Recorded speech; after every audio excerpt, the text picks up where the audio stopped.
11 দফা দাবি আদায় লক্ষ্যে দেশব্যাপী কর্মসূচির অংশ হিসেবে সোমবার সোনামুড়া মহকুমায় জেল ভরো আন্দোলন সংগঠিত করল বামপন্থী 4 গণসংগঠন। শ্রমিক, কৃষক, ক্ষেতমজুর সহ সাধারণ মানুষের বিভিন্ন দাবিকে সামনে রেখে সিআইটিইউ, কৃষক সভা, উপজাতি গণমুক্তি পরিষদ এবং ত্রিপুরা ক্ষেতমজুর ইউনিয়নের যৌথ উদ্যোগে এই কর্মসূচি অনুষ্ঠিত হয়।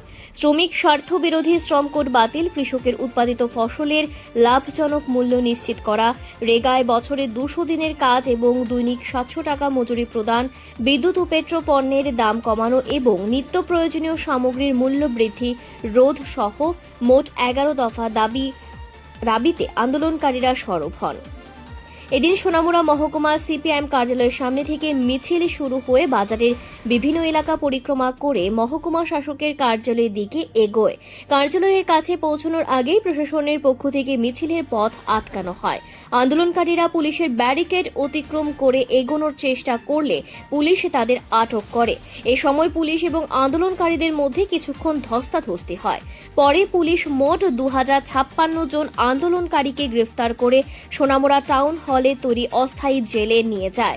কর্মসূচিতে উপস্থিত ছিলেন সিপিআইএম সোনামুড়া মহকুমা সম্পাদক তথা বিধায়ক শ্যামল চক্রবর্তী, জেলা সম্পাদক রতন সাহা, রাজ্য কমিটির সদস্য সুরেশ দাস, সিআইটিইউ মহকুমা সম্পাদক অহিদুর রহমান সহ অন্যান্য নেতৃবৃন্দ। আন্দোলনকে ঘিরে যাতে কোনো অপ্রীতিকর পরিস্থিতি তৈরি না হয় তার জন্য পুলিশের পক্ষ থেকে ব্যাপক নিরাপত্তার ব্যবস্থা করা হয়। সোনামুড়া মহকুমা পুলিশ আধিকারিক অভিজিৎ দাসের নেতৃত্বে পুলিশ এবং টিএসআর বাহিনী মোতায়েন ছিল। উপস্থিত ছিলেন ডেপুটি কালেক্টর এবং ম্যাজিস্ট্রেট পূর্বা সিনহা এবং অভিরাম দেববর্মা এবং সোনামুড়া থানার ওসি তাপস দাস। আপনাদের এই মিছিল কি সংগঠিত? এটা সর্বভারতীয় কর্মসূচি। সর্বভারতীয় ক্ষেত্রে বিশেষ করে শ্রমিক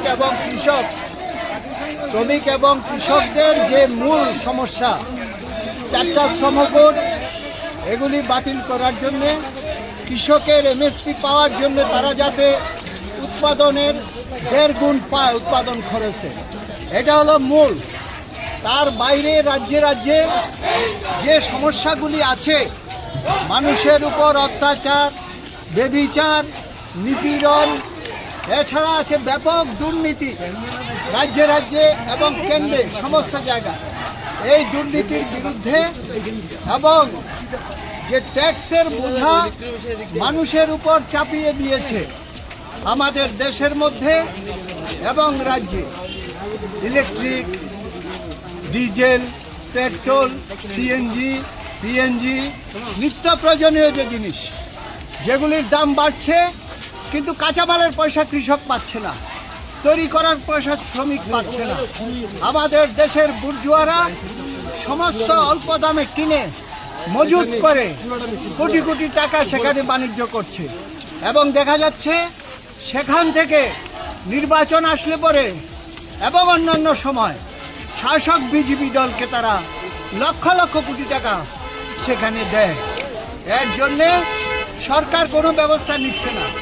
তাই সারা দেশের সাথে আমাদের রাজ্য এই আন্দোলন হচ্ছে, আমাদের মহকুমাতে হচ্ছে। মানুষের যে মনোভাব, মানুষ যে খারাপ অবস্থার মধ্যে আছে এই সরকারের সময়ে, এইটার একটা প্রতিফলন মানুষ সামনে দাঁড়িয়ে বিক্ষোভ করে এই প্রতিফলন ঘটাচ্ছে। রিপোর্ট সংবাদ প্রতীক্ষা।